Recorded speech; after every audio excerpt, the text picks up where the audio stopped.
Bonsoir, et nous voici à nouveau sur les ondes de Radio Galère pour une nouvelle soirée du deuxième mercredi du mois pour un dossier spécial sur le Venezuela, en compagnie de notre invité qui est là, Romain Migus, qui va nous parler savamment de ce qui se passe depuis des années dans ce pays et encore aujourd'hui de nos jours, en compagnie donc de l'équipe de Comaguère, Roselyne, bonsoir, Édouard, bonsoir, et puis dans la cabine technique, Sidi et son assistant, bonsoir. Hachim, qui est très content d'être là, et qu'on salue.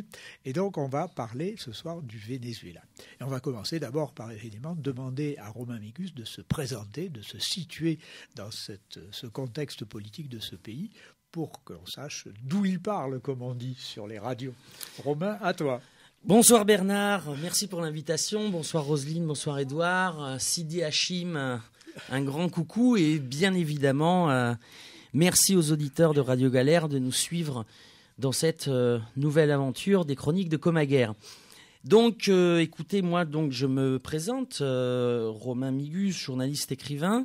J'ai vécu 10 ans donc, au Venezuela en accompagnant la révolution bolivarienne donc, de 2004 à 2014. Et puis après, j'ai aussi vécu en Équateur, accompagnant la révolution citoyenne de Rafael Correa jusqu'à son départ. Jusqu'à son départ. Non, la trahison, heureusement, je ne l'ai pas connue sur place. Ça devait être douloureux. Mais oui, en tout cas, donc, c'est-à-dire, finalement, j'ai vécu donc depuis assez jeune, déjà du côté du pouvoir, non, ce qui est pour quelqu'un de ma génération complètement, on va dire, décalé et rare. Décalé et rare. Et j'ai pu témoigner moi-même, puisque j'étais finalement un acteur de plus de ces grands mouvements populaires, de ces grandes révolutions, j'ai pu témoigner de l'enthousiasme de ces mouvements populaires. Et je dirais même encore maintenant, parce qu'on parle beaucoup de fin de cycle, de fin de je ne sais pas trop quoi, etc. Mais quand vous avez passé par 10 ans ou plus de changements sociaux, politiques, culturels profonds, ça laisse des traces indélébiles et évidemment, ça prépare aussi l'avenir. Il ne faut pas se résigner. Alors, évidemment, en France, on avait pendant très longtemps, on s'est très longtemps résigné. Visiblement, des choses sont en train de bouger. Et je crois que d'ailleurs, c'est très intéressant. C'est très intéressant, pourquoi ? J'espère que la présentation personnelle vous a plu. Bien sûr, tout à fait. Vous voulez des informations encore plus intimes. C'est très intéressant parce que je vis à Marseille. La plupart du temps à Marseille. Tu fais un saut de temps en temps. Voilà, j'y suis allé 3 mois à partir de mai. De cette année. Tu as des relais d'information réguliers. Voilà. Évidemment, et puisque je continue évidemment à travailler tous les thèmes autour de l'Amérique latine, des thèmes politiques. C'est intéressant parce que je crois qu'il faut se rappeler que l'Amérique latine est le continent qui a expérimenté la théorie néolibérale. Théorie néolibérale qui était confinée au départ dans des think tanks comme la Société du Mont Pèlerin. Ces gens-là étaient considérés comme des marginaux économiques après la Seconde Guerre mondiale où on était plus centré sur l'État-providence. Ils se sont préparés, ils ont rangé leurs freins et c'est avec la dictature de Pinochet que prend l'envol de cette théorie économico-politique et philosophique aussi, parce que c'est une manière de voir le monde. Et donc, c'est pas anodin que l'Amérique latine, qui a été néolibéralisée dès les années 70, ait connu les premiers... Et violemment. Ait connu les premiers des mouvements de réaction, finalement, qui sont les mouvements qu'aujourd'hui, nous, en Europe, et particulièrement en France aujourd'hui, on peut le voir, nous sommes en train d'expérimenter. Donc on pourra, là, dans la discussion qu'on va avoir, faire des parallèles parce que ce n'est pas une métaphore, c'est juste que le néolibéralisme étant une théorie économique. On a beaucoup reproché aux soviétiques à une certaine époque, enfin une certaine gauche, lui reprochait d'appliquer la même théorie sur les pays, sur certains pays, sans tenir compte des aspects culturels, etc., etc. Il n'empêche que le néolibéralisme fait exactement la même chose. Tout à fait. Et donc, il produit les mêmes effets ou les mêmes conséquences, donc appauvrissement généralisé de la population, atomisation de l'État, destruction des services publics, une destruction des codes moraux, culturels des pays, un individualisme généralisé, etc., etc. Donc les mêmes conséquences, mais aussi les mêmes réactions. Et ça c'est intéressant. Parce que c'est les mêmes réactions qui ont amené les peuples vénézuéliens, équatoriens, brésiliens, argentins à amener de nouveaux espoirs politiques. Et aujourd'hui, on en est en France. En tout cas, je parle de la France parce qu'on est en France. On pourra aussi élargir peut-être à la limite sur le continent européen. Mais en tout cas, en France, on voit que après les conséquences, il y a les réactions qui se propagent, notamment à travers le mouvement des Gilets jaunes, sont les mêmes réactions épidermiques, demande de souveraineté, demande de démocratie et demande de social qui ont poussé les peuples latino-américains sur le chemin de leur révolution. Alors il faut ajouter qu'en plus, Pinochet ouvre la porte à toutes les dictatures militaires du continent. Pinochet ouvre la porte, et il ouvre la porte aussi à l'application de la théorie néolibérale sur tous les pays du continent. Voilà, puisqu'on a donc les coups d'État militaires argentins, puis brésiliens, enfin tout le continent bascule pratiquement dans sa totalité. À l'exception alors de la Colombie, parce qu'on en reparlera peut-être, qui est une espèce de dictature démocratique qui est toujours dans le même état, c'est-à-dire il y a une apparence de démocratie. Il n'y a pas eu de dictature militaire, mais les militaires font ce qu'ils veulent et tuent qui ils veulent quand ils veulent. En gros, au Venezuela, c'était la même chose. Voilà, Voilà. Non, mais c'est intéressant parce que la dernière fois donc, que tu m'as invité, effectivement, on n'avait pas le temps de parler, on n'avait pas beaucoup de temps, Prenons-le. On a dû se concentrer sur le blocus économique féroce qui sévit aujourd'hui contre ce pays. Mais comme aujourd'hui on a un petit peu de temps, je crois qu'il est bon de rappeler aux auditeurs comment est née la révolution bolivarienne. Et la révolution bolivarienne au Venezuela, elle est née à partir d'un peuple asphyxié par des mesures néolibérales, par la destruction de l'État, par la destruction totale des services publics. Et je vais vous raconter une anecdote personnelle. En ce moment, il y a des grèves à répétition dans l'école de ma fille. Et ma femme, qui est vénézuélienne, me dit, écoute, au niveau de l'éducation, c'est exactement la même chose qui se passait au Venezuela à la fin des années 80. Elle me dit, on avait des grèves à répétition parce que les profs ne pouvaient plus, ils n'étaient pas payés, parce que les personnels scolaires ne pouvaient plus joindre les deux bouts, ils demandaient. Donc, ce que je vous dis, c'est pas comment dirais-je, une espèce d'élucubration ou de métaphore intellectuelle. C'est-à-dire là, on ne compte pas vraiment de situations concrètes. Et donc, non, puis elle, ça le renvoie à son vécu. En plus, pas la meilleure partie d'ailleurs. Voilà, mais... Et donc, ce qui a mis le feu aux poudres au Venezuela, dans le mille, c'est une augmentation du prix de l'essence. Et voilà. Augmentation du prix de l'essence qui s'est traduite au Venezuela par une augmentation du prix des transports, parce qu'il n'y avait pas avant de Chavez de transport public, donc c'était des transports en commun privés, donc qui répercutaient sur le billet le prix de l'augmentation de l'essence. Et donc ça a donné des émeutes, ça a donné ce qu'on appelle le Caracazo, et il y a eu une féroce répression. Alors là, par contre, on ne peut pas encore comparer avec ce qui se passe aujourd'hui, puisque il y a eu 2000 morts au Venezuela. Mais si vous voulez, la gestation de la révolution bolivarienne commence finalement aussi avec l'augmentation de l'essence. Non, c'est quand même une coïncidence, on va dire, heureuse, non, oui, dans le déroulement du monde. Et donc, eux, ça leur prend 10 ans. En plus, dans un pays producteur, où et c'est plus une dans entreprise publique qui produit. Tout à fait. Donc, elle augmente quand même. Tout à fait, parce que c'était les PAC du FMI, c'était les PAC néolibéraux. En quelle année En 1989. En 1989. Et ça leur prend 10 ans. 10 ans pour trouver une figure publique qui va, de manière générale, s'imposer au-dessus des partis, une figure qui va, on va dire, contenter tout le monde, qui est bien sûr Hugo Chavez, et dont la première revendication était de changer de constitution. Et là, c'est intéressant pour 2 raisons. La première, parce que au moment où Chavez est élu, il commence à lancer des comités constituants. Ces comités constituants, c'est tout le peuple qui travaillait à l'élaboration de nouveaux codes qui rentreraient dans la Charte suprême. Et ensuite, effectivement, il y a eu l'élection d'une assemblée constituante, mais le débat s'est poursuivi avec tous ces comités pour justement que chacun puisse amener la pierre à l'édifice, etc. Et en 2000, une nouvelle constitution est approuvée par référendum, à 76%, si ma mémoire est bonne, peut-être que c'est 75%, excusez-moi, mais en tout cas une très très large majorité. Et là où c'est encore plus intéressant, chers auditeurs, ou chers gilets jaunes qui nous écoutez, c'est que dans cette nouvelle constitution, il y avait un point particulier sur lequel le peuple voulait s'imposer, il voulait l'imposer dans la nouvelle charte suprême. Il y a 350 articles, mais particulièrement, il y en a 3 qui sont assez intéressants, qui sont l'article 72, 73 et 74 de la Constitution de la République bolivarienne du Venezuela, qui sont les articles de la Constitution qui traitent du référendum d'initiative citoyenne. Article 72, tout élu est révocable par référendum. Du conseiller municipal au président de la République.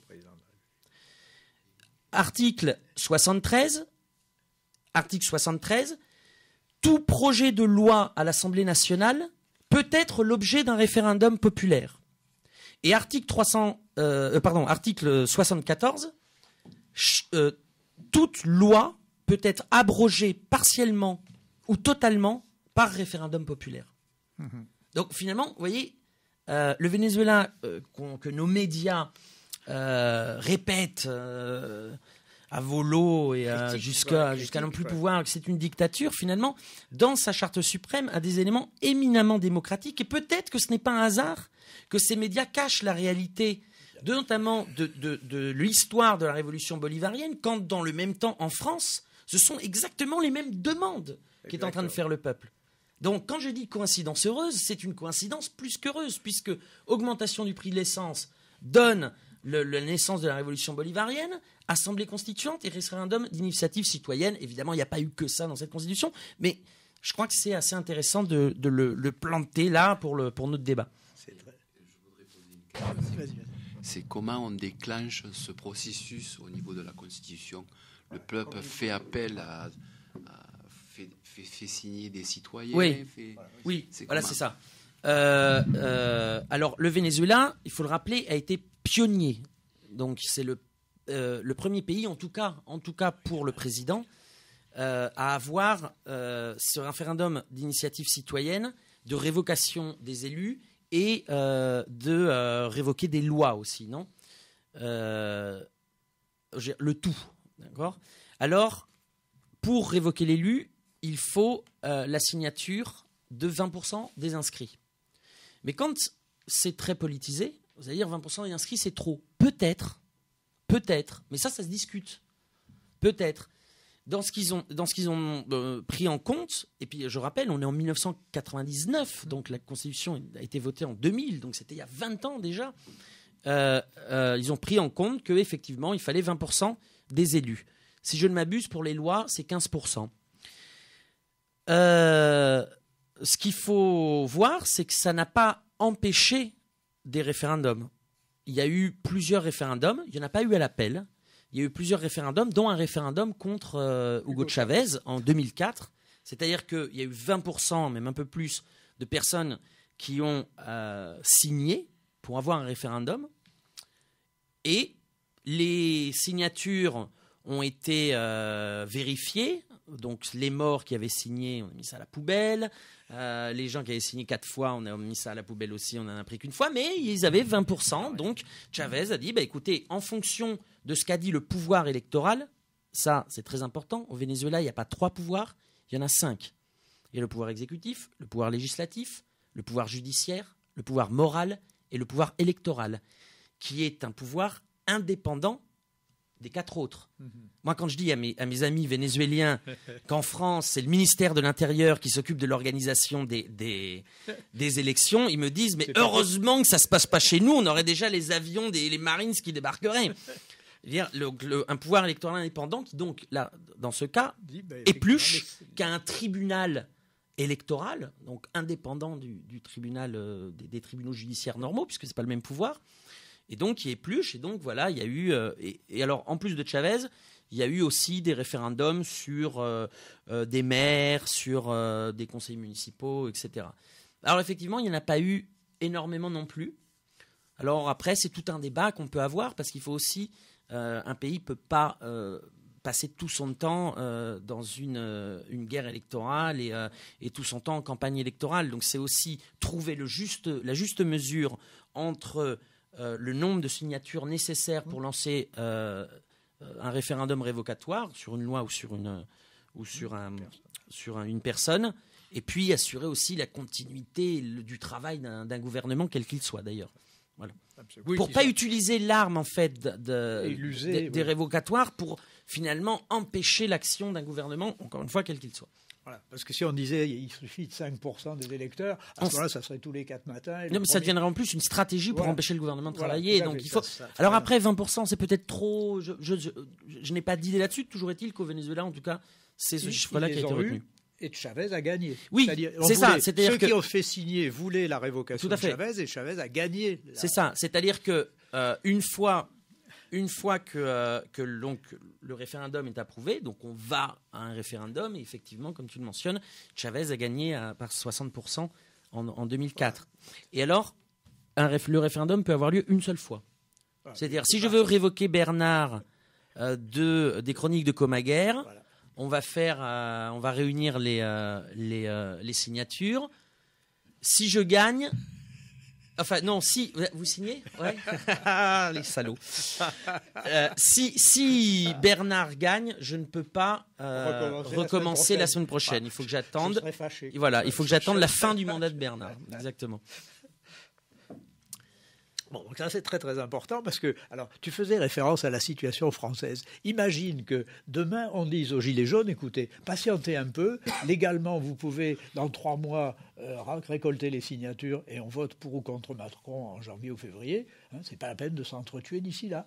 On va dire, voilà, Macron est soumis à réélection, à révocation éventuelle au mois de mars. Bon, et on y va, et on fait la campagne. Qu'est-ce qu'il a fait de bien, qu'est-ce qu'il a fait de pas bien, et on vote, et le peuple tranche. Exactement. C'est ce qui est impossible de faire aujourd'hui. Exactement. Voilà. Exactement. Donc, encore une fois, ça marche donc, au Venezuela sur n'importe quel élu ou sur les lois. Alors, donc, ça veut dire, par exemple, la loi travail, on aurait pu aussi récolter les signatures, la soumettre à un référendum, etc. Voilà déjà donc une ouverture démocratique dans le vrai sens de la démocratie, c'est-à-dire que on n'est pas, et ça c'est très important dans la situation actuelle, on n'est pas élu avec tous les pouvoirs et toutes les assemblées dans sa manche et on fait ce qu'on veut jusqu'à l'année 5-1, quitte à faire des cadeaux dans les 3 derniers mois de la campagne électorale. Parce que c'est exactement là, dans ce schéma, que nous sommes, que la République française est enlisée. Voilà. Et je crois qu'il faut quand tu me donnes l'opportunité de revenir un peu à la source, à la naissance de la révolution bolivarienne, c'est exactement ça. C'est-à-dire qu'il y a le mécontentement s'est organisé, donc après on pourra faire les parallèles qu'on veut, mais c'est organisé autour de trois piliers qui étaient la revendication démocratique, donc ce dont on vient de parler, la revendication sociale, c'est-à-dire prendre les mesures sociales qui s'imposent pour reconstruire l'État, reconstruire les services publics, notamment en matière d'éducation, de santé, de logement, de culture, etc., etc. Et puis, il y a un troisième point qui était la revendication de souveraineté. Et je crois que c'est aussi très important, parce que le Venezuela d'alors était complètement assujetti aux décisions du FMI, de la Banque mondiale et des États-Unis. Finalement, c'était une colonie. Chavez le répétait suffisamment à l'envi, et donc il opposait évidemment le sentiment patriotique à la continuation de cette colonie. C'est aussi un thème qui, je crois, aujourd'hui, peut se transpasser complètement en sachant le poids qu'a la Commission européenne, que personne n'élit d'ailleurs, soit dit en passant, sur les politiques élaborées pour notre pays. Donc c'est-à-dire que là, on arrive, et coïncidence heureuse, comme j'aime répéter, on arrive sur finalement les 3 mêmes piliers de revendication. Alors je parle du Venezuela, mais c'est sensiblement les mêmes piliers qui ont amené des gouvernements semblables dans toute l'Amérique latine de la première décennie du XXIe siècle. Et alors là aussi, on revient à la situation franco-européenne, c'est-à-dire que quand on prend dans des périodes calmes, on interroge un député à l'Assemblée nationale, il va reconnaître très honnêtement que 60 ou 70% des textes qu'il approuve sont des textes de l'Europe que l'Assemblée nationale française ne fait que mettre en application. La loi travail, par exemple. La loi travail. Bon. Et donc ça, ils oublient de le dire. Là, ils le disent plus ces jours-ci, mais en fait, ils oublient de le dire. En fait, quand on les prend entre quatre yeux gentiment, ils disent oui, notre travail, c'est d'entériner ce qu'a décidé Bruxelles. Bon, là, il y a effectivement perte de souveraineté, évidente. Oui, qui étaient les pactes pour l'Amérique latine, c'était pas Bruxelles évidemment, mais c'était les pactes d'ajustement structurel du FMI, et c'était les mêmes politiques. Hein. Oui, bien sûr. Toujours dans le cadre néolibéral. Exactement, décentralisation à outrance de tous les services, donc qui arrivent dans des régions ou dans des villes qui peuvent pas payer parce que c'est trop cher. Donc qu'est-ce qu'elles font? Elles les vendent, elles les privatisent, etc. Destruction et atomisation de l'État. C'est le même pacte qu'on retrouve. D'un côté ou l'autre de l'océan. Alors nous voilà donc en 2000, cette constitution extraordinaire, je veux dire extraordinaire, parce que est-ce qu'il y a d'autres cas sur la planète de constitution où existe ce type de dispositif que tu viens d'écrire? Alors, il me semble qu'en Équateur, il y a aussi des dispositifs pris, mais je veux dire dans cette volonté, en fait, ce qu'il faut bien voir, c'est que donc le Venezuela était le pionnier, et ensuite il y a eu les mêmes procédés. Il y a eu une nouvelle constitution en Bolivie, il y a eu une nouvelle constitution aussi en Équateur, donc ça a été aussi un peu les mêmes systèmes. Après, pour ce qui est, c'est pas des calques, hein. Chaque pays a fait sa propre constitution en fonction d'ailleurs du travail des comités constituants, en fonction de la culture aussi de chaque pays. Depuis l'Europe, on a tendance à mettre tous les pays d'Amérique latine dans le même sac. C'est l'Amérique latine. Certes, c'est le rêve de Bolivar. Moi, je dis toujours le rêve de Bolivar. Il est dans l'esprit des Européens qui considèrent l'Amérique latine comme un seul pays, et c'est fantastique. Mais il y a quand même de grandes différences culturelles entre tous les pays de la région. Et donc, effectivement, ça se ressent aussi dans les constitutions. Mais voilà, c'est l'esprit, en fait. Non, comment c'est né? Et évidemment, avec cette nouvelle constitution et les mesures sociales, les réponses à l'urgence sociale, la révolution bolivarienne au Venezuela s'est attiré les foudres de la contre-révolution, des élites, de l'oligarchie et aussi des classes moyennes supérieures, et même des classes moyennes qui se sont senties flouées. C'est-à-dire qu'avant avant l'arrivée de Chavez, la politique se faisait en fonction d'eux, évidemment des élites économiques et politiques. Et d'un coup, la politique se braque sur l'immense majorité du peuple vénézuélien. Donc certaines personnes ont dit, mais alors, nous, etc. Bon, ils vivaient très bien, hein, il n'y a aucun problème là-dessus. Et donc, évidemment, ça crée une nouvelle hégémonie politique, de nouvelles formes d'opposition.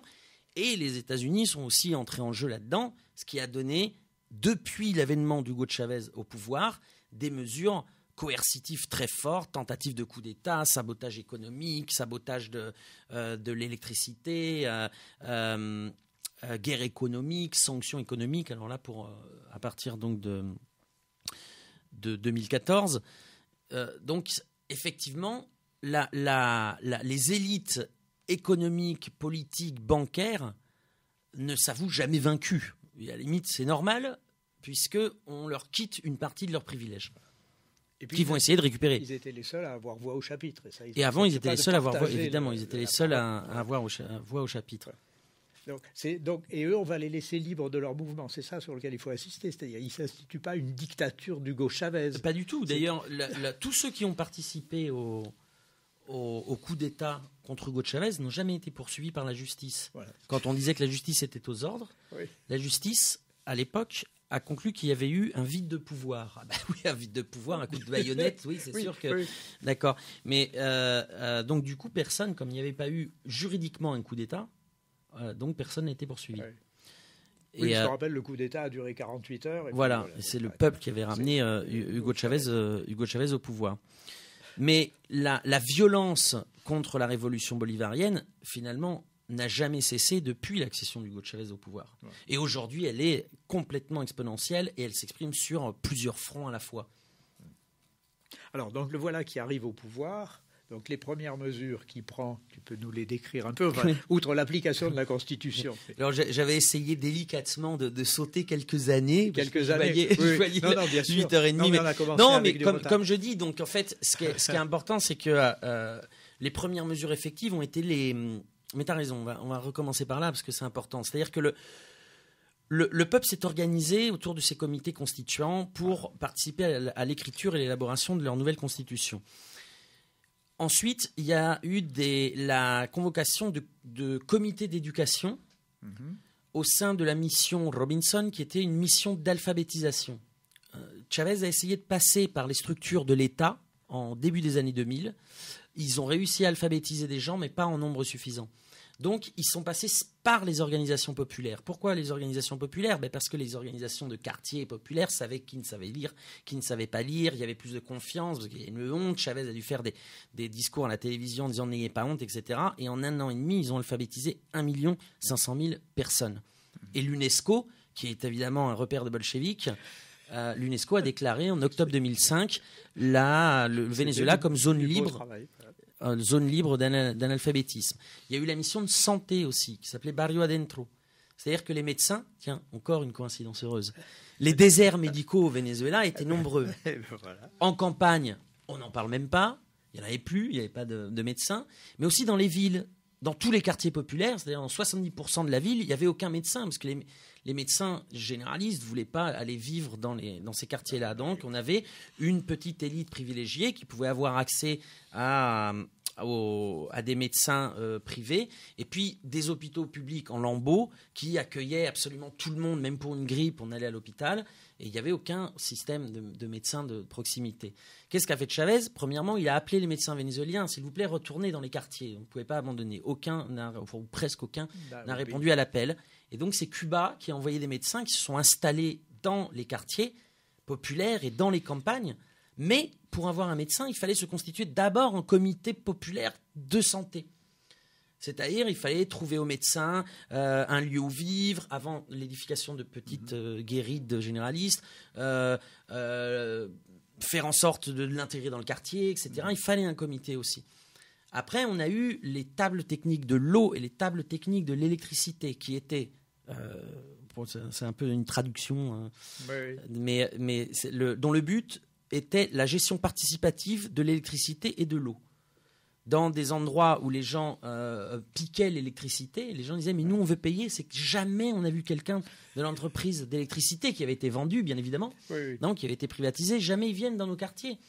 Donc, ça a été la gestion participative en lien avec la ville, en lien avec le ministère de l'électricité, une fois renationalisée la compagnie d'électricité, ou renationaliser la compagnie de télécom, parce qu'il y a eu quand même de la renationalisation de secteurs stratégiques. Donc, que les gens puissent s'organiser, et donc que ce soit les gens eux-mêmes qui créent des coopératives de construction pour construire la canalisation, etc. Attention, ici, on ne peut pas passer, rappelle-toi, il y a une pierre, on le sait, c'est eux qui ont construit le quartier. Donc, ils savaient très bien. Et ça a donné naissance aux conseils communaux. Les conseils communaux, c'est l'entité administrative la plus petite du Venezuela. Il me semble, attendez, que je ne vous dise pas de bêtises, je crois que c'est 200 familles dans les villes. En campagne, c'est 120 et dans les zones indigènes, c'est 50. C'est-à-dire, c'est 200 familles x 4, ça fait 1000. Voilà. Et donc, le conseil communal est divisé entre comité de logistique, comité de santé, donc c'est les gens qui participent au comité de santé, comité d'éducation, comité de culture, comité de sécurité, etc., etc. Et donc, ils connaissent leur quartier. Et donc, ils sont le lien des pouvoirs publics nationaux avec la communauté pour le développement interne de leur communauté. Quand je dis communauté, je parle en tant que communauté de voisinage, non ?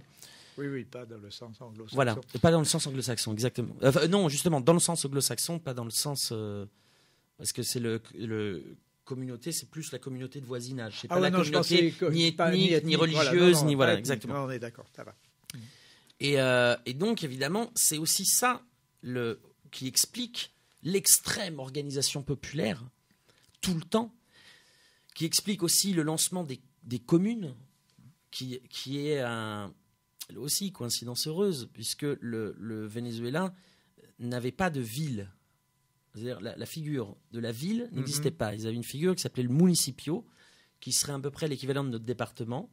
Alors c'est un grand territoire, hein, mais l'équivalent de notre département. Et dans le municipio, donc il y a un maire, il y avait plusieurs villes ou villages. C'est un peu les agglomérations. Oui, vous voyez, hein, c'est-à-dire, finalement, où on cherche à arrêter sous le prétexte de simplifier l'administration, finalement dégager les communes, non, qui sont le premier échelon. L'échelon de base. Ouais. Et donc Chavez disait, donc maintenant il faut aller vers les communes, et la construction de communes doit être auto-organisée sur le modèle de rassemblement des conseils communaux avec des assemblées populaires qui prennent les décisions de la commune. Voilà. Ne pas dépasser le niveau où le peuple n'a plus de pouvoir. Exactement, exactement. Donc on est là sur des échelons un peu plus importants que les conseils communaux, mais qui seraient des échelons finalement de villages, non ? Et donc de villages auto-organisés, notamment politiquement, mais aussi productivement parlant. C'est-à-dire que la commune va gérer une coopérative, va gérer ce qu'on appelle, pas une coopérative, excusez-moi, j'ai fait une erreur, parce que la coopérative reste de la propriété privée. Or là, ce qui se développe au Venezuela, c'est de la propriété sociale, soit indirecte, soit directe. C'est-à-dire que c'est les personnes donc, de la commune qui organisent une entreprise de propriété sociale, je ne sais pas, de gestion de l'eau par exemple, mais c'est eux qui vont l'administrer, et surtout, les bénéfices qu'ils peuvent faire, c'est eux qui vont décider d'où elle va aller. Ils ne vont pas se la répartir comme dans le cas d'une coopérative. Le système coopérativiste a été tenté par le Venezuela. On a vu très rapidement les limites. Donc, il est passé là-dessus. Et Chavez disait quelque chose aussi très important, c'était « n'attendez pas tout de l'État ». Et même, n'attendez pas que quelqu'un vienne. Faites-le vous-même.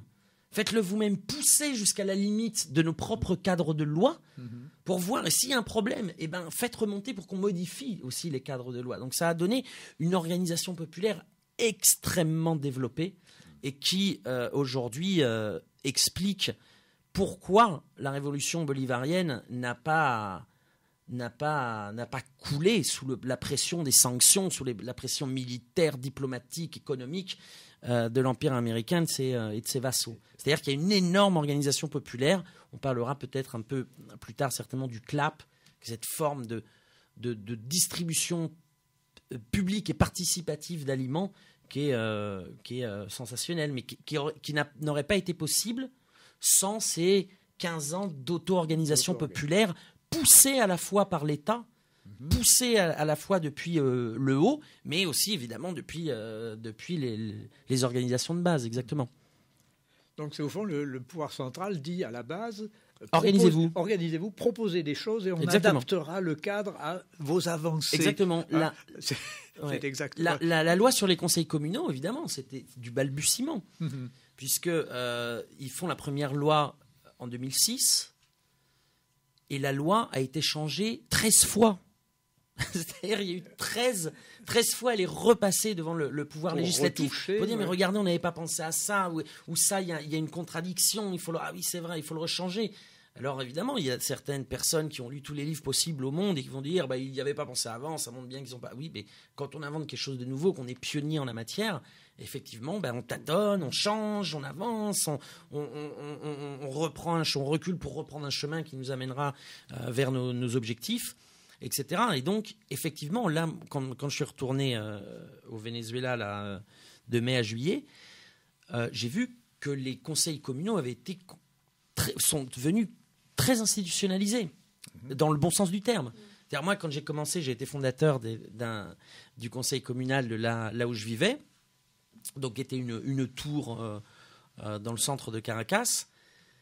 Et on était dans le balbutiement. Enfin, c'était, je me rappelle, des réunions interminables le samedi après-midi et le samedi soir en mangeant des gâteaux secs. C'est parce qu'on avançait petit à petit. Il y avait très peu de cadres législatifs qui nous encadraient. Et puis, il fallait qu'on invente, tout simplement. Il fallait qu'on qu'on promeuve tout ça, qu'on montre aux personnes que c'était pas une question de couleur politique, que tout le monde pouvait participer, que c'était à nous de nous imposer. Bon, ça, c'est plus mis en doute, que je dise pas de bêtises, 10 ans après. Parce que je crois que c'était en 2008 qu'on l'avait lancé. 10 ans après, là, tout s'est parfaitement organisé et dans une grande partie du territoire vénézuélien. Donc ils sont passés à une nouvelle géométrie du pouvoir en accord avec les demandes des bases populaires. À partir de ce moment-là, donc le pouvoir est stabilisé du fait qu'il est soutenu, ça veut dire, puisqu'il écoute et il fait face, il accepte les demandes, donc il a un soutien populaire, ce qui explique la difficulté de l'adversaire à le faire tomber. Oui, alors l'adversaire, électoralement parlant, effectivement, il proposera absolument rien. Ouais. Pendant des années, il dit on va revenir à ce qu'on faisait avant. Non, désolé, ça fait 30% dans les urnes, 35% dans les urnes.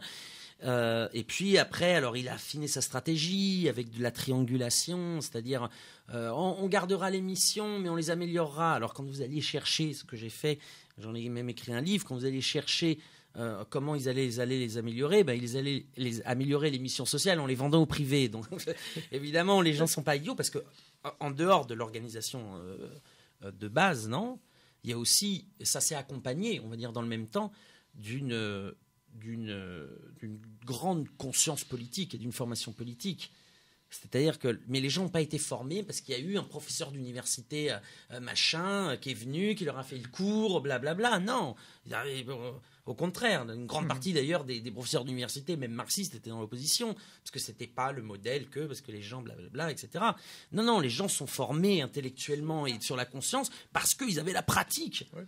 Tout simplement. Donc, il y a une grande aussi conscience politique entre eux et nous, eux étant les élites politiques, économiques, et effectivement derrière aussi l'Empire américain, qui est toujours en embuscade. Hein. D'ailleurs, aujourd'hui même, le président Maduro fait une déclaration il y a à peu près 2 heures, oui, où il montrait, preuve à l'appui, des mouvements dans les bases nord-américaine située en Colombie. Donc, la Colombie a 7 bases nord-américaines. Sur certaines de ces bases, il y a des mouvements de la formation de paramilitaires colombiens et vénézuéliens pour attaquer le Venezuela ou en tout cas essayer de pénétrer, provoquer, etc. Exactement. Ouais. Donc voilà, c'est aussi pour ça que ça... électoralement, et alors après l'opposition a fait des erreurs internes et ça c'est leur problème, mais ce qu'il faut savoir, c'est qu'aujourd'hui elle n'est plus considérée. D'ailleurs, la plupart de l'opposition la plus radicale ne représente absolument rien. Aujourd'hui, plus au niveau des sanctions économiques, la conséquence, qui est une baisse de la qualité de vie, alors on pourra revenir sur les sanctions, mais c'est une augmentation de l'abstention et absolument aucune incidence sur le vote de l'opposition qui n'apporte rien. Oui, puisqu'à plusieurs reprises dans tout le processus, l'opposition s'est même abstenue d'aller au vote, sachant qu'elle allait prendre des claques. C'est exactement. Ça, et donc, c'est la vieille stratégie de on boycotte sous divers prétextes pour essayer de... mais ils ne sont pas représentatifs. Exactement. On n'y était pas. Oui, exactement. Là, on va rentrer d'ailleurs dans une période encore de turbulence pour le Venezuela, puisque... Qui est annoncé, vas-y. Qui est annoncé. Nicolás Maduro prend possession de son mandat le 10 janvier, le mandat qu'il a gagné dans les urnes en mai, le 20 mai, avec donc 68% des voix. 68% des voix, c'est 34% des inscrits. Non, parce qu'il y a eu à peu près 50% d'abstention. Donc 34% des inscrits. Alors pour rappel, Emmanuel Macron, au premier tour, parce qu'il n'y a qu'un tour au Venezuela, au premier tour, il a fait 18% des inscrits. Non, le président actuel du Chili a fait 25% des inscrits. L'ancien président de la Colombie en faisait 24. L'ancien président du Mexique en faisait 23. Donc, si on le prend dans le contexte régional, mais pas seulement, si on regarde aussi en France, le résultat n'est pas si mauvais que ça, 34% des inscrits. Non. Donc, pour diverses raisons, les pays ennemis de la révolution bolivarienne, donc à commencer par les États-Unis et leurs vassaux latino-américains du groupe de Lima, qui sont les gouvernements de droite en Amérique latine, et de l'Union européenne, ne vont pas reconnaître le président Maduro. Ils vont dire que son élection est légitime. Et donc, l'idée étant de, comme il n'est pas reconnu, d'éviter qu'il puisse signer des accords, signer des dettes, etc. Alors, c'est ce qu'on appelle la communauté internationale. Bon, certes, d'accord. Donc là, on a 27 pays européens, parce que c'est l'Union européenne qui ne va pas reconnaître. Après, il faudrait voir d'ailleurs pays par pays ici. Ouais. Mais disons 27 pays européens, plus une dizaine... Bon, Lima, donc c'est Chili, Pérou, Mexique... non, Mexique, non, c'est López Obrador. Ah oui, c'est vrai. López Obrador a invité Maduro à sa prise de possession, donc ça veut dire qu'il le reconnaît. Le Mexique d'avant était dans le groupe de... Oui, mais là, du coup, ça a basculé. Donc ça fait une petite dizaine, donc on va dire que ça fait 37, plus les États-Unis, le Canada. 37 fait 40, la Suisse, et puis quelques autres pays vassaux, on va dire, allez, 50 pays, non, à la louche. Bon, au sein de l'ONU, c'est quand même 200 pays. Donc la plupart des pays reconnaissent et vont reconnaître le Venezuela. Dans ces pays, il y a quand même la Chine, la Russie, les pays, la Turquie, l'Iran, l'Afrique du Sud, etc. Oui. Donc ça fait quand même aussi beaucoup de monde, à peu près les 2/3 de l'humanité, et finalement un nombre beaucoup plus grand de pays. Mais vous allez voir que ça va s'imposer dans nos journaux. Absolument. Et ça va s'imposer d'autant plus que si les contestations se poursuivent en janvier, ça sera peut-être un bol d'air pour M. Macron. Et alors vous allez me dire, non mais il est fou, le Venezuela ne s'imposera pas à la réalité des gilets jaunes. Si, parce qu'on l'a vu dans d'autres pays, où justement, l'Espagne par exemple, où quand les gouvernements sont, on va dire, très critiqués ou très controversés pour leurs difficultés par rapport à leur peuple, l'Argentine aussi, on l'a vu, ils sortent de leur chapeau le thème du Venezuela qui s'impose dans les médias, Venezuela, etc., blablabla. Et, bon, je pense que ce thème risque de s'imposer à partir de la mi-janvier. On imagine d'autant plus que s'il disait mais laissons les bases et les comités communaux, etc., décider de l'avenir de la France, il se sentirait très inutile. Oui, c'est sûr et certain. C'est sûr et certain. Donc on ne peut pas imaginer que c'est ça qu'ils souhaitent. Donc, non, mais c'est très intéressant parce que c'est une nouvelle forme d'acharnement. Je crois que c'est le premier cas, à ma connaissance, d'un pays dont une grande majorité de pays riches, je veux dire, disent on ne reconnaîtra pas le gouvernement légalement élu. Non, c'est pas le premier cas. La Syrie, par exemple. Ah, oui, il était reconnu, mais... Parce qu'il y a eu des élections en 2014, il me semble que la communauté internationale, je fais des guillemets au micro, là, pour ceux qui nous écoutent. Non, mais avant l'arrivée de Bachar el-Assad au pouvoir, il n'avait pas dit qu'il n'était pas légal. C'est en 2014, quand il a réélu et qu'il a fait voter la nouvelle constitution, qu'on a fait comme s'il ne s'était rien passé. Oui. Ouais, la Côte d'Ivoire. Voilà. La Côte d'Ivoire, tout à fait. Oui, là, il a eu coup d'État contre Laurent Gbagbo. Voilà. C'est toujours les mêmes, généralement. En fait, toutes ces armes contre ces pays qui essaient de récupérer leur souveraineté, essayer de faire bouger un peu les lignes politiques, généralement font partie d'un arsenal commun, qui soit militaire, diplomatique, économique,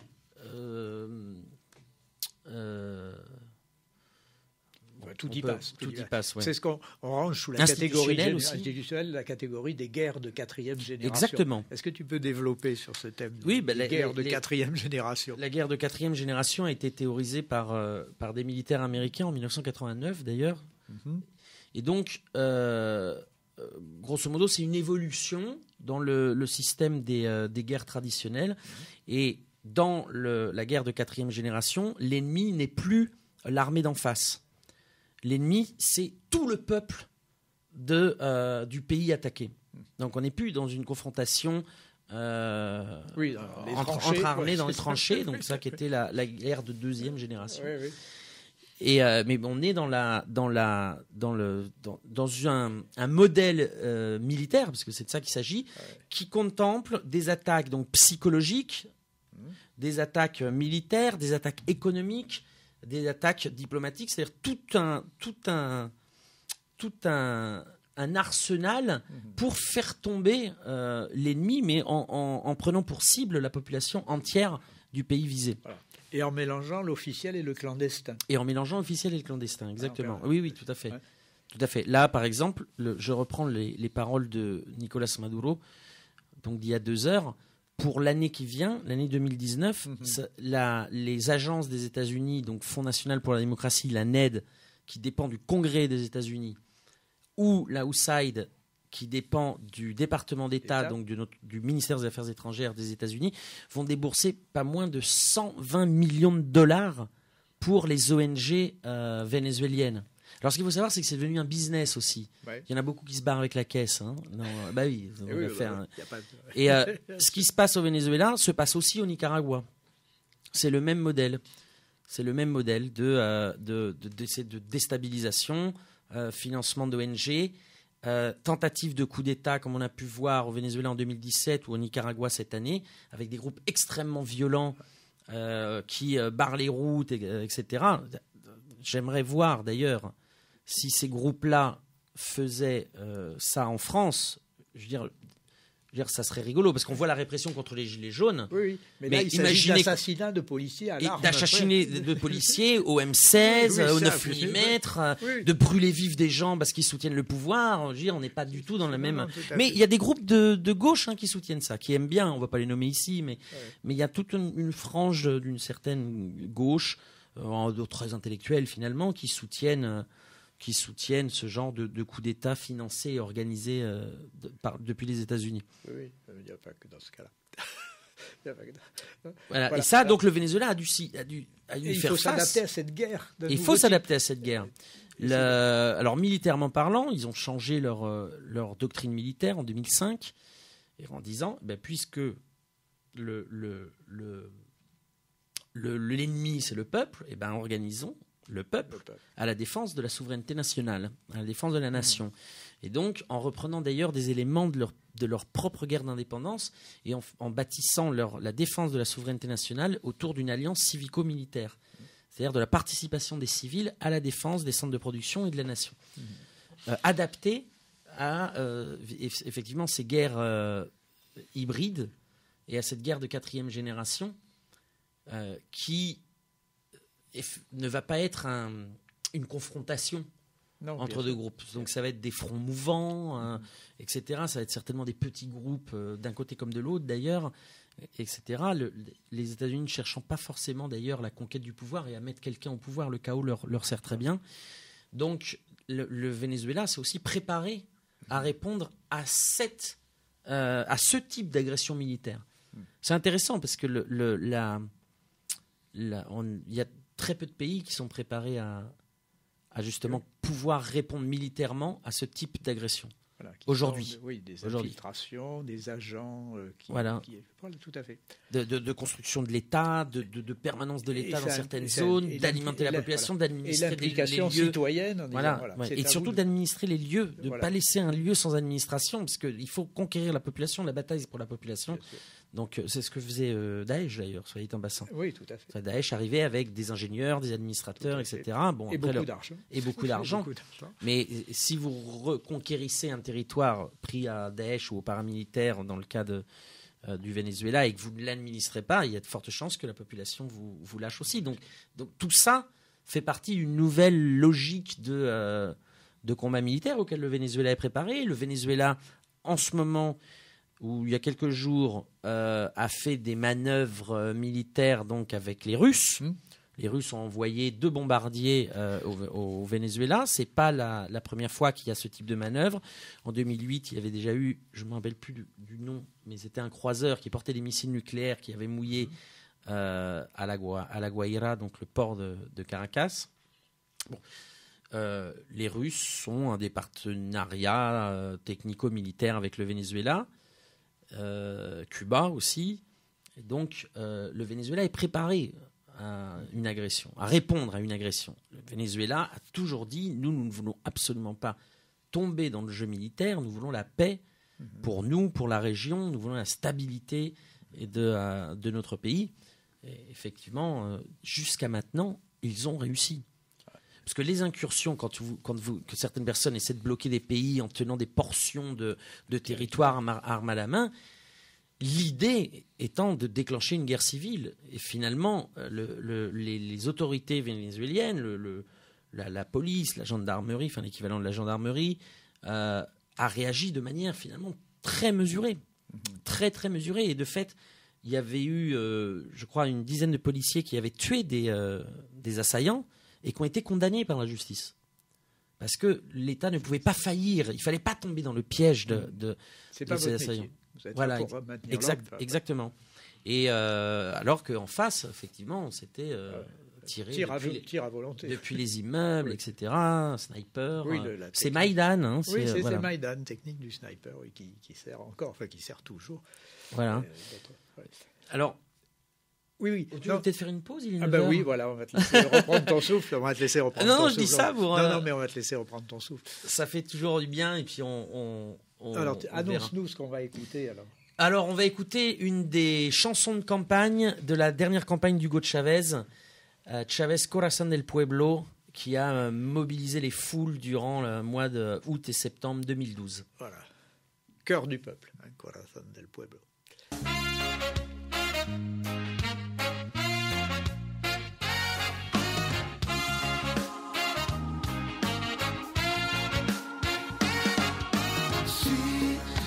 Podemos ayudar al mundo, cambiar la historia en un segundo. Si ayudas a hará crecer. Tu corazón es bueno, tu corazón es bueno. Sí, eres un líder de la vida. Cambiar el mundo es alegría. Y está de moda hacer el bien. Tu corazón es bueno, tu corazón es bueno. Yo no soy Dios para decirte qué hacer. Yo lo que sé es que juntos vamos a vencer. Y vamos a salvar al mundo. Vive tu vida, dale alegría. Escucha bien lo que te estoy diciendo. No más barreras al sentimiento. Chávez, corazón del pueblo. Vive tu vida, dale alegría. No pongas frenos, grita al mundo entero. Si viviremos y venceremos. Chávez, corazón del pueblo. Actívate. Tú sabes que nosotros somos los que te gustamos y te ponemos a bailar. De corazón, de corazón, de corazón, de corazón, de corazón. Con Chávez de corazón. Sí, yo quiero un mundo sin pobreza. Quiero el amor como bandera. Te juro que te hará crecer. Tu corazón es bueno, tu corazón es bueno. Sí, yo quiero un mundo sin heridas. Yo quiero aprovechar mi vida, haciendo siempre, siempre el bien. Tu corazón es bueno, tu corazón es bueno. Yo no soy Dios para decirte qué hacer. Yo lo que sé es que juntos vamos a vencer. Y vamos a cambiar el mundo. Vive tu vida, dale alegría. Escucha bien lo que te estoy diciendo. No más barreras al sentimiento. Chávez, corazón del pueblo. Vive tu vida, dale alegría. No pongas frenos, grita al mundo entero. Si viviremos y venceremos. Chávez, corazón del pueblo.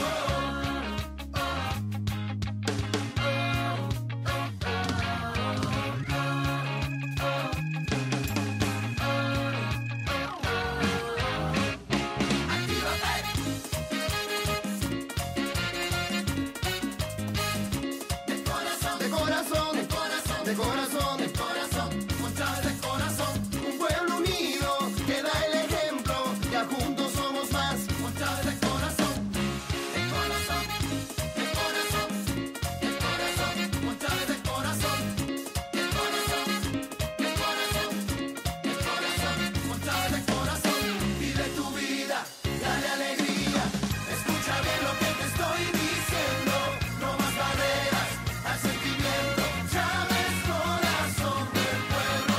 Vive tu vida, dale alegría. No pongas frenos, grita al mundo entero. Si viviremos y venceremos. Chávez, corazón del pueblo.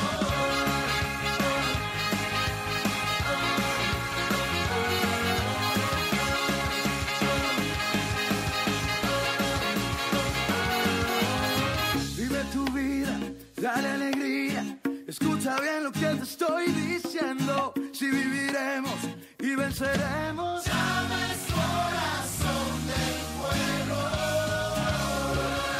Los que quieran patria, vengan conmigo. Voilà, Chavez Corazón del Pueblo. Romain, Continuons à parler des sanctions, toutes les formes qu'elles peuvent prendre sur en particulier la consommation populaire, les magasins vides. Explique-nous tout ce mécanisme. Alors, comment les sanctions, retourner le peuple contre Ce qu'il faut savoir, c'est que si on suit la doxa médiatique, notamment européenne, la guerre économique contre le Venezuela n'existe pas.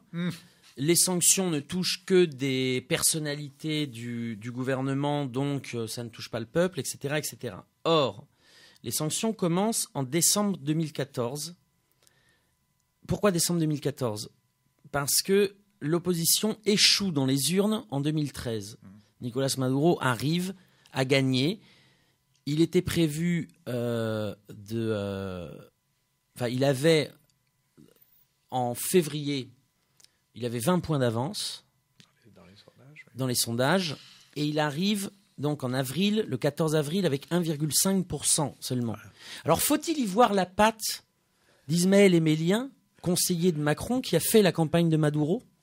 Je ne sais pas, peut-être. En tout cas, ce sont de très mauvais conseillers qui ont fait sa campagne, puisqu'il a perdu à peu près 20 points en 2 mois. Voilà, donc il faut toujours le rappeler, parce qu'on dit toujours machin, Jean-Luc Mélenchon, le Venezuela ou d'autres, etc. Il faut toujours rappeler quand même que le conseiller de Macron a fait la campagne de Nicolás Maduro. Des droites européennes contre lui. Oui, non, mais et pour Maduro. Il a fait la campagne pour Maduro. Donc voilà. Alors, donc rappelons-le, c'était un petit aparté. Donc en 2013, il perd. Le perdant de l'opposition appelle ses partisans à contester le résultat et à prendre finalement Caracas. Bilan 11 chavistes assassinés, 65 blessés. Un an plus tard, c'est les fameuses guarimbas, c'est les fameuses blocages de rue, armés, etc., qui se déclarent en 2014, notamment avec à leur tête l'opposant Leopoldo López, qu'on entend beaucoup aussi, mais c'est quand même lui qui avait dit « on ne s'arrêtera que lorsqu'on aura pris le palais présidentiel ». Je veux dire, avec armes à la main, viens faire ça sur les Champs-Élysées et tu verras ce qui va t'arriver. Et tu pourras chougner à l'international que tu es un prisonnier politique, mais à mon avis, tu iras directement en prison par rapport à l'article 412 alinéa 1 de notre code pénal qui, pour des faits similaires, prévoit la perpétuité et 750 000 € d'amende. Donc, il lance ses partisans, bilan 42 morts, 850 blessés. Donc là, mais par contre, ça échoue. Donc, les États-Unis, parce qu'il faut les nommer, les États-Unis vont changer de stratégie. Et donc, ils vont approuver la loi 113 de 178 qui ouvre la possibilité de prendre des mesures unilatérales coercitives dans les domaines économiques et financiers. En 2015, le président Obama signe un décret qui déclare que le Venezuela est une menace inhabituelle et extraordinaire pour la sécurité et la politique extérieure des États-Unis. Décret qui est exactement le même que celui qui vient d'être signé contre le Nicaragua il y a quelques semaines. Pareil, Nicaragua, menace inhabituelle, etc. Donc des tout petits pays, on en rigole, non ? En fait, ces décrets et la loi précédemment citée, 113 de 178, vont être l'armature de toutes les sanctions financières. Les sanctions financières, c'est un blocus financier, c'est-à-dire pour empêcher le Venezuela d'avoir accès au dollar.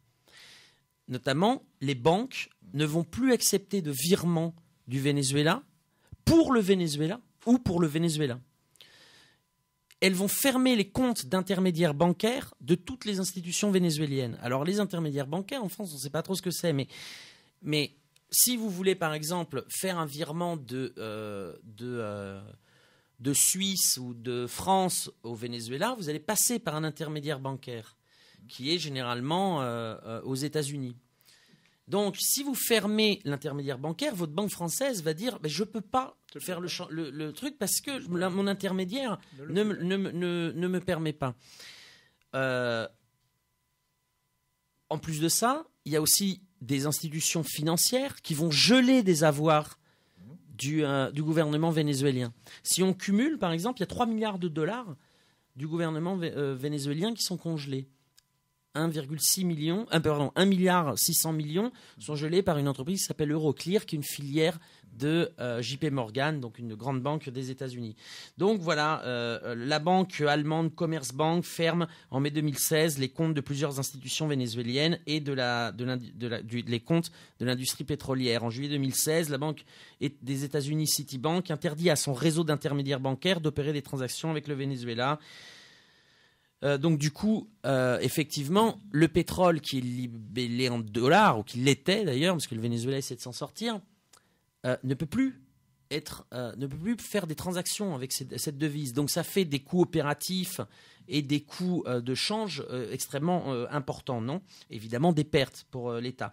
Alors on va dire, mais pourquoi ils ne travaillent pas avec les Chinois, avec les Russes, etc. Bah tiens, regardez, le 21 août 2017, je saute, je ne dis pas toutes les sanctions, j'en ai 6 pages. Oui. Je vous invite d'ailleurs à aller sur mon blog romainmigus.info et de lire l'article, je fais de l'autopub, c'est horrible ça, c'est bien, et de lire l'article « Comprendre le blocus contre le Venezuela », où justement je les énumère, non ? Donc on dit pourquoi pas les Chinois et les Russes ? Eh bien voilà, vous voyez, c'est très simple. Donc je disais, je l'ai perdu. La Bank of China, donc Bank of China, c'est chinois, non ? Informe le Venezuela que suite à des pressions reçues de la part du département du Trésor des USA ainsi que du gouvernement du Panama, parce que c'était donc la Bank of China basée au Panama pour les Amériques, elle ne réalisera plus aucune transaction en dollars depuis le Venezuela ou à destination du Venezuela. De la même façon, en août 2017, plusieurs banques russes informent le Venezuela de l'impossibilité de réaliser les transactions avec des banques vénézuéliennes en raison de la restriction imposée par les banques intermédiaires des États-Unis et de plusieurs pays européens. La banque intermédiaire, ça c'est encore en août 2017, la banque intermédiaire de l'institution bancaire BDC Chandong, donc chinoise, stoppe une transaction de la Chine vers le Venezuela d'un montant de 200 millions de dollars. Donc vous voyez, l'idée c'est quand même d'étouffer le Venezuela. En août 2017, Trump signe un autre décret, donc là qui vise notamment les titres de la dette de l'État vénézuélien et les titres de la dette de l'entreprise pétrolière vénézuélienne, pour justement éviter que le Venezuela puisse avoir accès au marché financier et au marché du dollar, pour l'assécher finalement financièrement. Alors je vous en passe, mais il y a des trucs assez intéressants. Regardez par exemple en octobre 2017, le Venezuela achète des vaccins et des médicaments à l'Organisation panaméricaine de la santé, qui dépend de l'ONU. En vertu de l'extraterritorialité des lois états-uniennes, la banque suisse UBS rejettera le paiement pendant 5 mois, ce qui retardera évidemment la livraison et qui déstructurera complètement le programme de vaccination gratuite de l'État vénézuélien. Le Venezuela achète des médicaments en novembre 2017 anti-malaria au laboratoire colombien BSN Medical. Le gouvernement de Colombie empêche la livraison sans aucune justification. Donc là, je passe, il y en a beaucoup trop, puis on n'a pas de temps. Mais pour vous dire, par exemple, le Venezuela devait assister, par exemple, ça ne s'arrête pas au niveau de l'alimentation. Vous voyez, il y a eu un virement qui a été fait en mai 2018. Là, je peux vous en parler, parce qu'en plus, en mai 2018, pour l'achat de doses pour la dialyse. Le virement a été refusé absolument partout. Le Venezuela n'a pas pu importer les injections là, pour la dialyse. C'est 20 000 patients qui ont été touchés, dont le père d'une copine. Donc là, je peux vous en parler personnellement, parce que du coup, j'ai vu comment le casse-tête que c'était pour que son père puisse faire son traitement. Et elle passait le plus clair de son temps à essayer de trouver les médicaments pour que son père puisse faire son traitement. C'est-à-dire que ça déstructure évidemment toutes les relations sociales.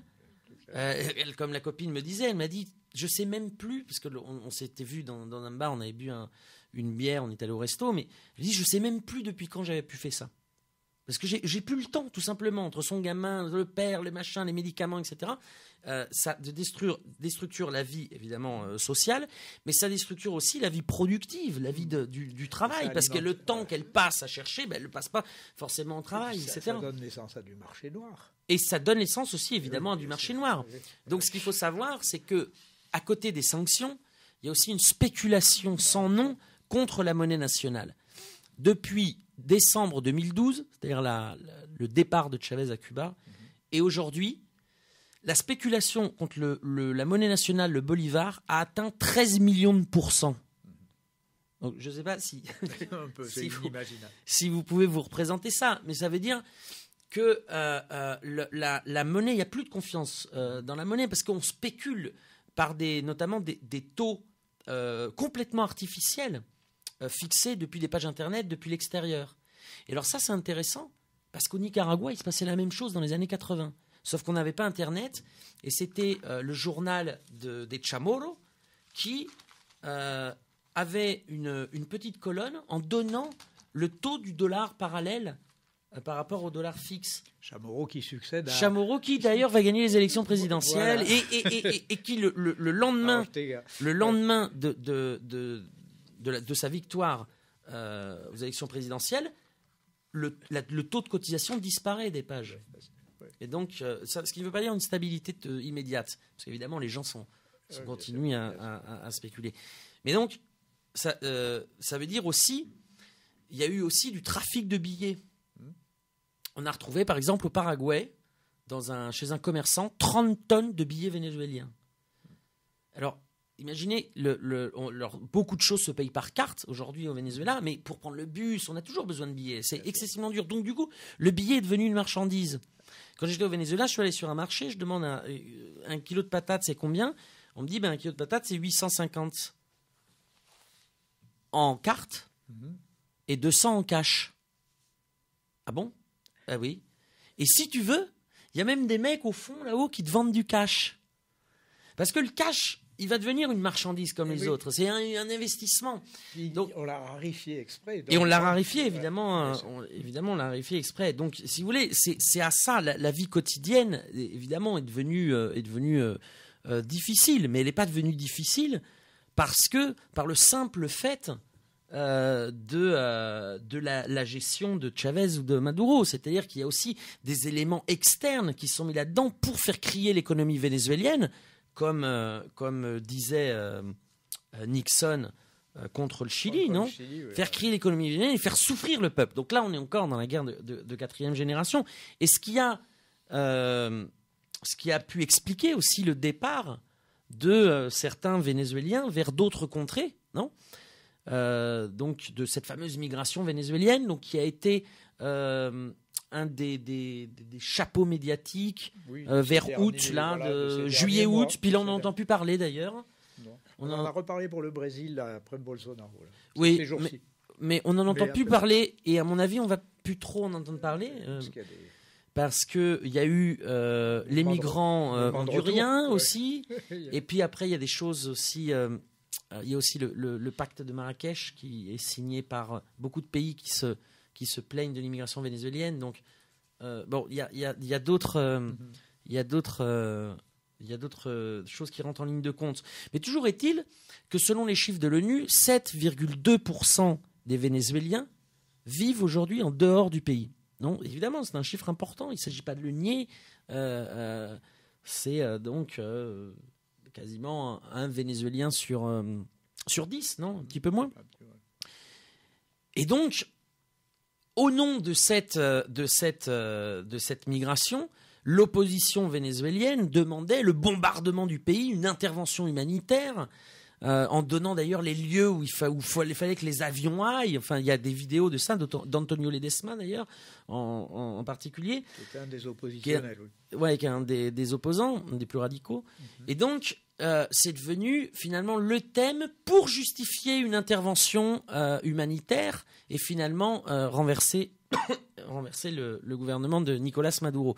Mais si on compare avec d'autres processus migratoires, je ne vais même pas aller dans le sud. Là, ça va être trop facile. Je vais rester dans le nord par chez nous.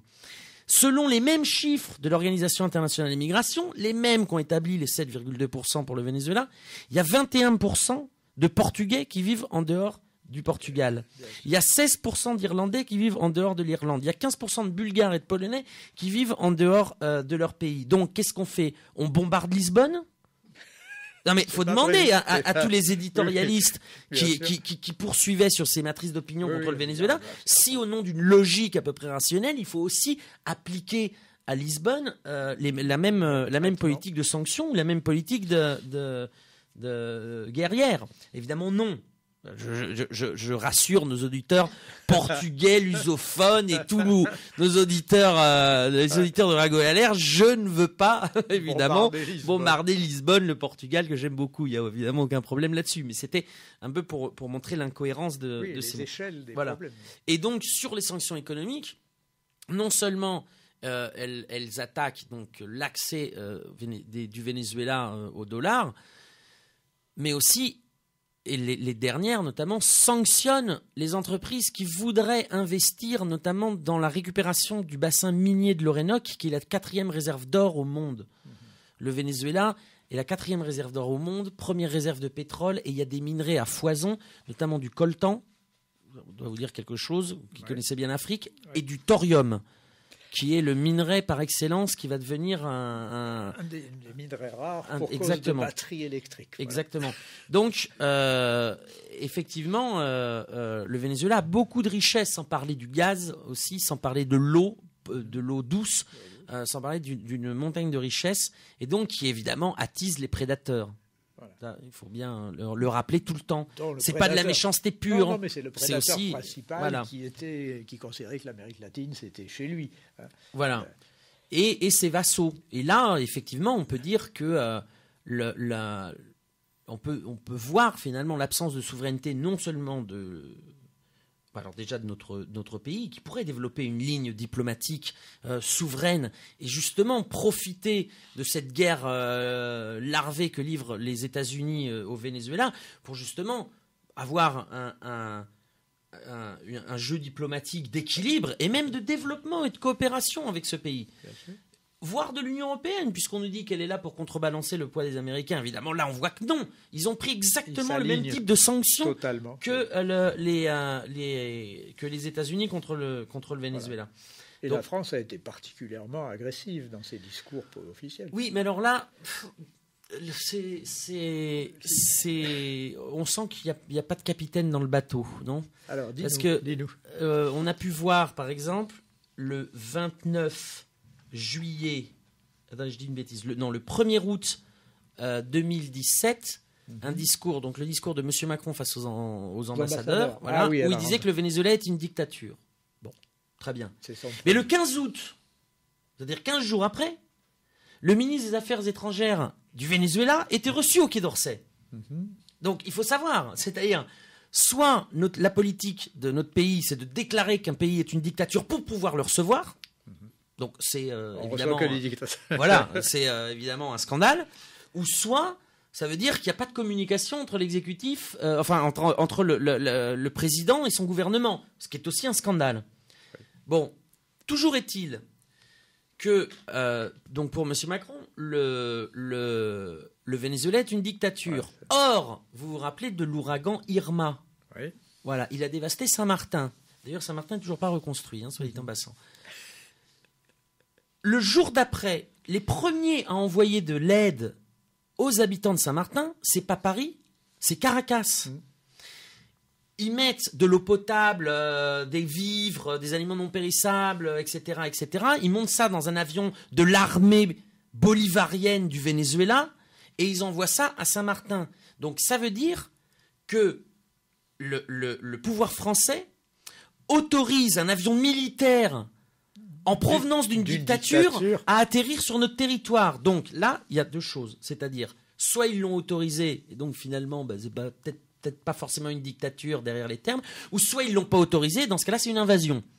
Donc dans ce cas-là, on aurait dû bouter le Bolivarien hors de notre territoire, puisque Saint-Martin est dans notre territoire. Donc vous voyez bien que là pour le coup, il n'y a pas de véritable... Et c'est ça qui est dramatique. Il n'y a pas de véritable objectif diplomatique, il n'y a pas de véritable plan stratégique. Je veux dire, on opère à vue, et puis le pays doit s'accommoder des déclarations sensationnalistes contre un modèle politique. sans pour autant qu'il y ait un cap politique. Le Venezuela, avant M. Sarkozy, a eu d'excellents rapports avec la France, notamment sous M. Jacques Chirac. D'excellents rapports. La chaîne Télésource est beaucoup inspirée de TV5 Monde. Il y a eu des coopérations dans le domaine universitaire, il y a eu dans le domaine pétrolier, bien évidemment. Voilà, je veux dire, une politique indépendante et souveraine pourrait passer aussi par le fait d'avoir un rôle mesuré, un rôle médian par rapport à deux pays qui sont en conflit. Or, on ne l'a pas et on est à la botte des États-Unis dans ce domaine-là comme dans d'autres, mais ce n'est pas le sujet. Ça en fait quand même beaucoup partie. Alors, des sanctions, donc elles viennent principalement, elles sont orchestrées à travers les mesures donc, de l'exécutif des États-Unis, donc les executive orders, les lois, et puis après elles sont relayées par toute une série d'organismes. C'est tout un système qui est en guerre contre le Venezuela. C'est pas simplement le gouvernement de Trump ou d'Obama. Tout à fait. Alors ce système, alors il y a le FMI, la Banque mondiale, on le sait, et puis toutes ces ONG dont tu parlais. Oui. Alors, quel rôle elles jouent? Oui, exactement. Je suis retombé là sur une autre sanction, mais par exemple pour vous dire à quel point pour vous dire, je voudrais vous citer le Venezuela a créé une crypto-monnaie publique pour justement essayer de passer au-dessus des sanctions et donc d'opérer dans une monnaie différente. Eh bien, quelques jours après la naissance de cette crypto-monnaie, le président Trump signe l'ordre exécutif 13827 qui interdira à toutes les institutions et citoyens des États-Unis d'opérer dans cette crypto-monnaie. Donc, on est vraiment en guerre. Voilà. Non, ça s'appelle le pétro. Exactement, ça s'appelle le pétro et c'est indexé sur le prix du baril de pétrole. Le 29 janvier 2018, donc c'est pareil, j'invente rien, encore une fois, je ne suis pas un complotiste. Indexé sur le baril de pétrole, c'est quand même mieux que la réserve fédérale des États-Unis qui est indexée sur rien. Le dollar est indexé sur rien. Exactement. On peut fabriquer du dollar en ayant 0 kg d'or dans les réserves de Fort Knox. Tout à fait. Oui, puisque tu parles d'or, je reprends une sanction, mais là, il y a à peu près un mois, le 9 novembre 2018, la Banque centrale du Royaume-Uni, donc nos voisins, a refusé de restituer au Venezuela 14 tonnes d'or qui appartenaient à ce pays. Il s'agit ni plus ni moins d'une spoliation de 550 millions de dollars. Un acte de guerre. Voilà. Non, je voulais vous lire une déclaration. Voilà, très bien. Le 29 janvier 2018, donc comme je disais, je ne suis pas complotiste, je n'invente rien. Je veux dire, ça a été dit, allez sur le site du département du Trésor dans les conférences de presse, etc. Le département du Trésor des États-Unis affirme, ouvrez les guillemets, la campagne de pression contre le Venezuela porte ses fruits.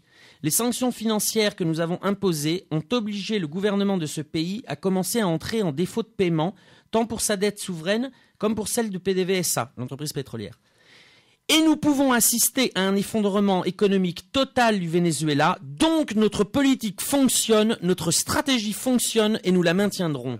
Voilà. À tous ceux qui disent que le blocus n'existe pas, à tous ceux qui disent que c'est un truc de parano, de complotiste, de je ne sais trop quoi, voilà, c'est pas moi qui parle, c'est le département du Trésor américain. Allez voir M. Mnuchin, il vous en dira plus. Ça renvoie à une image de l'empereur romain, tu sais, qui mettait le pouce vers le bas.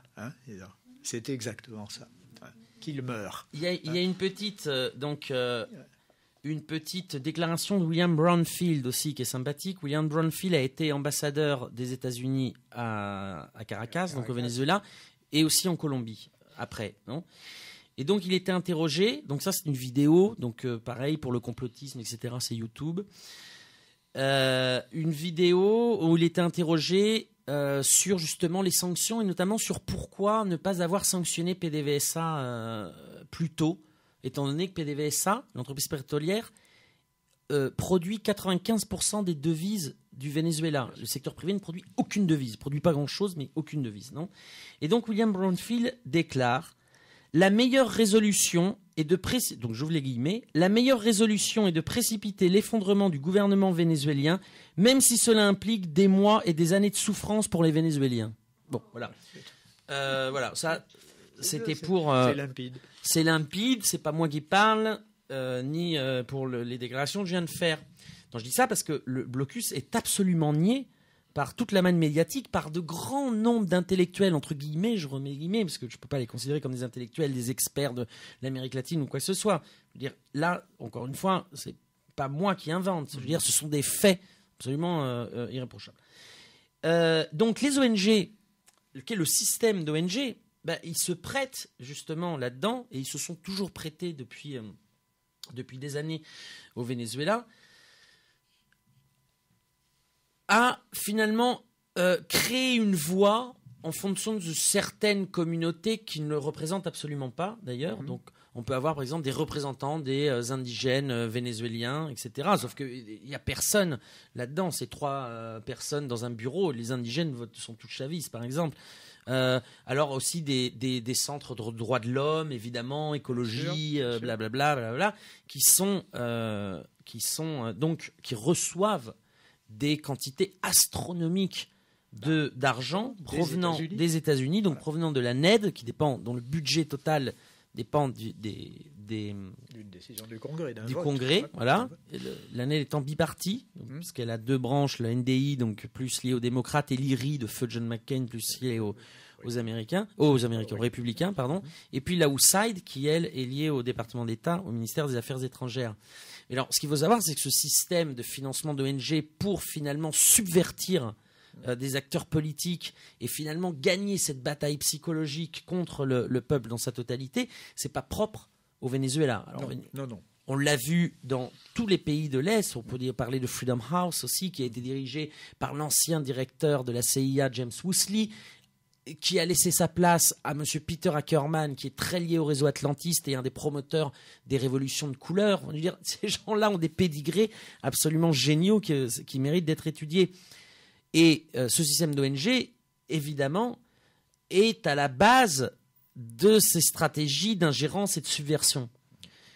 Elles sont aussi à la base des révolutions ou des tentatives de coups d'État colorés, de coups d'État soft dans les pays. Alors des fois ça marche, comme en Ukraine, en Géorgie ou en Serbie d'ailleurs, en Yougoslavie à l'époque, qui a été le premier à inaugurer un peu ce système. Mais les ONG sont très très très présentes au Venezuela, en Équateur et en Bolivie. Et là où c'est on va dire rigolo, c'est qu'une fois que le gouvernement ne répond plus aux aspirations de la base populaire, c'est-à-dire qui rentre dans le rang et qui finalement se range derrière les politiques dictées par Washington, par le Fonds monétaire international ou par la Banque mondiale, finalement on ne les entend plus, ces ONG. C'est le cas de l'Équateur aujourd'hui. Il n'y a plus aucun problème, tout va bien. Il y a toujours eu des plaintes des ONG durant la gestion de M. Rafael Correa, parce qu'en Équateur, en plus, le thème des ONG, il y a énormément d'ONG, parce que l'État avait été bradé à la charité de ces ONG. Sur soi-disant la représentation des Indiens. Voilà, et sur les thèmes de l'écologie, sur les thèmes des Indiens, sur le thème des droits de l'homme, sur le thème des médias, de la liberté d'expression. L'extractivisme. Sur les thèmes de l'extractivisme. Il ne faut pas extraire de minerai, c'est mauvais pour l'écologie. Voilà. Alors là, on arrête tout.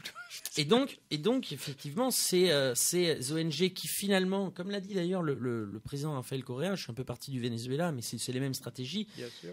Dans un discours très beau en 2016, il disait ces gens-là, ce sont des organisations sans responsabilité politique ni légitimité démocratique. C'est-à-dire qu'elles n'ont de compte à rendre à personne et surtout elles n'ont aucun soutien démocratique. Personne ne va les élire. Enfin, à part les 3 membres de leur conseil d'administration.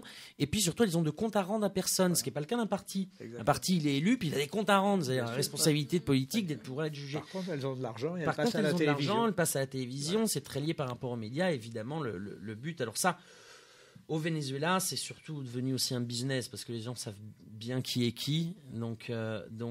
Mais justement, ça devient un business. C'est-à-dire qu'il y a aussi la multiplication d'ONG pour pouvoir demander et finalement en vivre. Du tant qu'à faire, en face, il faut bien vivre de la subversion. Donc il y a aussi des guerres internes pour savoir qui aura la subvention la plus grosse, si je peux me permettre. C'est ça. Voilà. Donc effectivement, c'est un système qui, à n'en pas douter, autant les sanctions financières, que l'isolement ou la tentative d'isolement diplomatique. Que ce système de subversion via des ONG ou via certains mouvements, ou, et je rajoute même, système de déstabilisation militaire, clandestin ou pas, on n'est pas dans un monde irréel. Je veux dire, ça existe au Venezuela en ce moment, puisqu'on parle du Venezuela, ça n'existe pas qu'au Venezuela, mais en ce moment ça existe au Venezuela. Mais si demain, les Français décidaient d'aller plus loin de leurs revendications et de faire une révolution populaire, comme il a été fait dans ces pays d'Amérique latine, n'ayez aucun doute. Il nous arrivera la même chose, et peut-être même avec plus de force, parce que le poids de la France n'est pas le poids d'un pays périphérique comme le Venezuela. Je ne dis pas évidemment de mauvaise grâce, mais je veux dire, le rôle du Venezuela était de pourvoir en matière première, en pétrole, les pays du centre de l'économie mondiale. Et la France, ça va être une autre paire de manches. Donc n'ayez aucun doute et préparez-vous justement à avoir des types de réponses adaptées, parce que, et c'est bien connu, comme nous les Français, nous n'avons peur qu'une chose, c'est que le ciel nous tombe sur la tête, ils vont nous faire tomber le ciel sur la tête, comme ils sont en train de faire tomber le ciel sur la tête des Vénézuéliens. C'était ça qu'il fallait dire. Alors, on peut, en matière de conclusion, dire qu'on est dans une situation totalement orwellienne, c'est-à-dire la guerre c'est la paix, etc. Parce que, en fait, quand c'est le gouvernement et le président des États-Unis qui dit le Venezuela est une menace pour les États-Unis, il faut lire les États-Unis sont une menace pour le Venezuela. Il faut retourner totalement la phrase. Évidemment. Le menaçant n'est pas le menacé. Et donc, on arrive à écouter des discours qui sont totalement faux. Il faut inverser la proposition.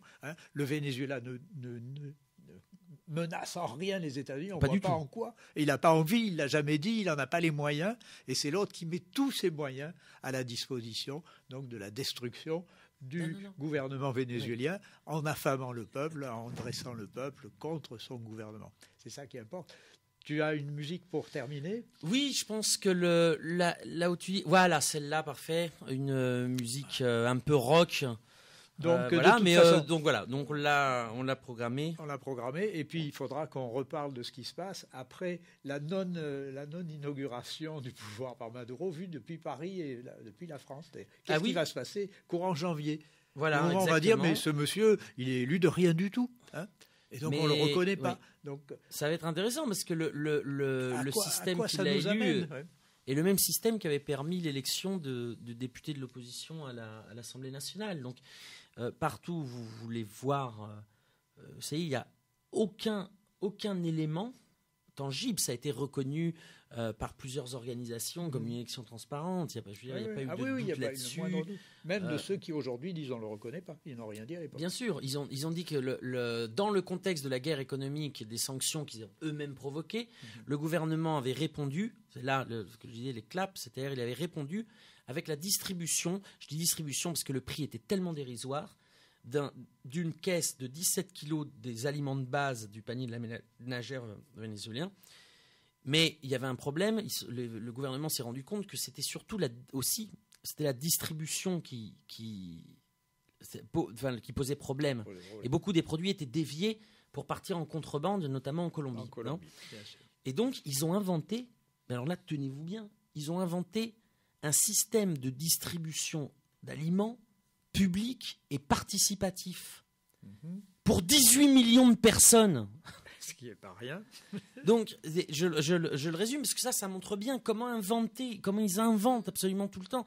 C'est-à-dire que, par exemple, je peux vous en parler à la première personne, puisque je l'ai moi-même vécu, dans l'appartement où je vis, où il y a une cousine, qui... donc, le conseil communal, dans ce cas, c'est le conseil communal, mais ce n'est pas obligé. Il y a une représentante pour l'étage, qui a à peu près 20 familles, et une fois par mois, elle reçoit un coup de fil, comme quoi les caisses sont arrivées. Donc il faut trouver un transport, on va chercher les caisses, les 20 caisses, les gens font un virement, et ensuite ils peuvent venir chercher les caisses chez elle. Voilà. il n'y a pas parce que les voisins, moi je les connais. Je sais très bien que à peu près 60-70% sont d'opposition. Tout le monde reçoit sa caisse. C'est pas le problème. Et en fait, vous montez un comité donc local d'approvisionnement et de production. C'est comme ça que ça s'appelle, le CLAP. Mais j'ai des amis qui sont donc responsables de CLAP dans leur quartier. Et donc c'est la même chose. C'est-à-dire ils établissent la liste des 20 familles autour d'eux qui ont besoin de ces aliments, justement, parce que les prix sont ultra subventionnés pour le coup. Pour vous rendre compte, quand j'y étais, le prix d'une caisse de 17 kilos de nourriture équivalait au prix d'un citron vert sur le marché privé.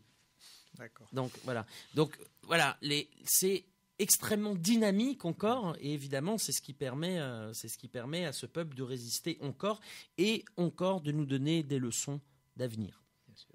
Bon, on espère que tu viendras nous en donner d'autres, parce que c'est toute une perspective de changement dans les rapports sociaux dans un pays qu'on considère comme une dictature, si j'en crois le président de la République française par intérim. Merci Romain Migus d'être venu nous raconter cette expérience. Merci à toi, merci à vous tous. Et merci on se reverra certainement bientôt. Merci Sidi.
La calle se llenó de victorias y color. Te traigo una roca flor, una patria llena de amor. Esta es la fiesta de los que no se rinden, una revuelta que nadie va a parar. Esta es la fiesta de los que no se rinden, una revuelta que está por comenzar. Ay, no se rinde nadie, nadie se rinde. Ay, no se rinde nadie, nadie se rinde. Ay, no se rinde nadie. Ay, no se rinde nadie. No se rinde. Estamos otra vez, la gente de Santa Inés. Llevamos lucha y canción, y mundo en el corazón. La historia es a tu piel, la lucha es tu renacer. El futuro es crear, abre brecha cámara. Esta es la fiesta de los que no se rinden, una revuelta que